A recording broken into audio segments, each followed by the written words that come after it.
Kia ora, nau mai ki te whare. Welcome to The House, ko Louis Collins aho.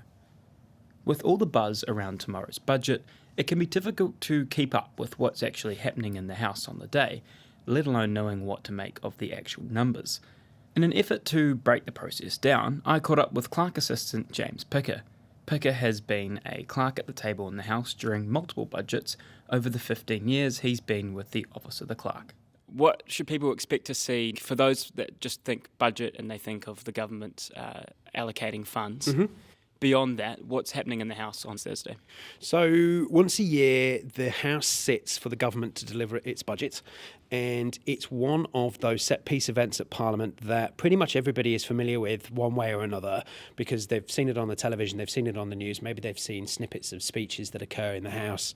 But realistically, the run-up to the budget started at the back end of last year with the government publishing something called the Budget Policy Statement, which sort of all governments do, and it sets out their priorities and what it is they're going to be focusing on in the upcoming budget.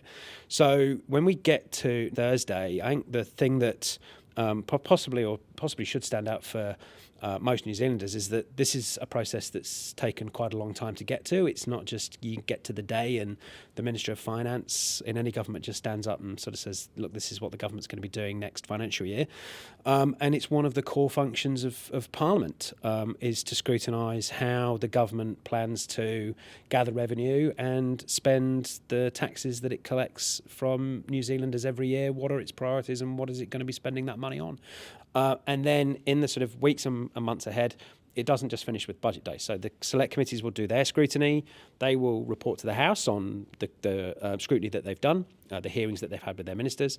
And then we get into the Committee of the Whole House stage. So ministers will be back in the chamber again, answering questions from all members on the budget. And all the way through the process, you'll see that every time we get to debating the budget in the chamber, the Clerk of the House over the next few weeks as we follow up from the budget will talk about or will announce to the chamber that there's a amendment to the budget motion, which is often a no confidence motion moved by the Leader of the Opposition. So on the afternoon of budget day, you may see, it'll be up to the Leader of the Opposition, but it is traditionally something that they do, is to move a no confidence motion in the government. And so that not only are they debating the budget itself, but a potential no confidence motion moved by the opposition. So let's talk about the actual procedure in the House. The Minister of Finance comes in with this big, thick book. There's a big ceremony of it being printed. It's often in the media. Yeah. What happens after that? It's a great question. So the House will actually start that day without oral questions. So the day itself sort of looks and feels a little bit different if you're watching it on the television. And we start with something called supplementary estimates, which is actually about the year we're in. So it's changes to the budget that was presented last year. And that might be things that they didn't foresee and things that came up. Yeah, and that's not unusual. That happens every year with every government. They have things that have changed and things that they now need and would like the House to approve of that happened during the year. So you actually start with the year that you're in and then move on to talking about the year upcoming. And you're absolutely right. The Minister of Finance comes in with a whole stack of books because the budget itself isn't actually the appropriations bill that is the vehicle that goes through the House for the passage of the budget and for members to vote on.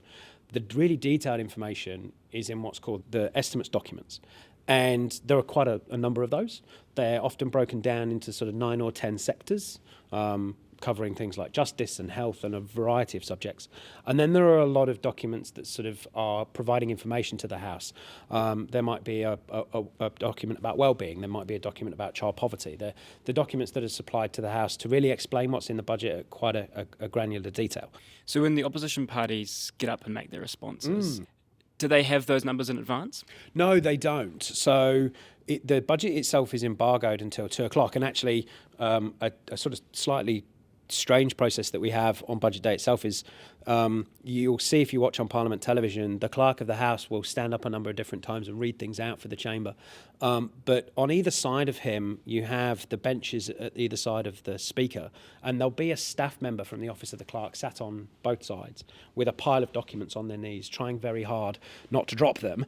And as things are introduced to the House, as the Minister of Finance introduces things, they will be putting them on the table of the House, making them available. Because up to that point, obviously, a lot of the budget stuff stuff is covered by budget secrecy. And it's Why given is it over secret, by the way?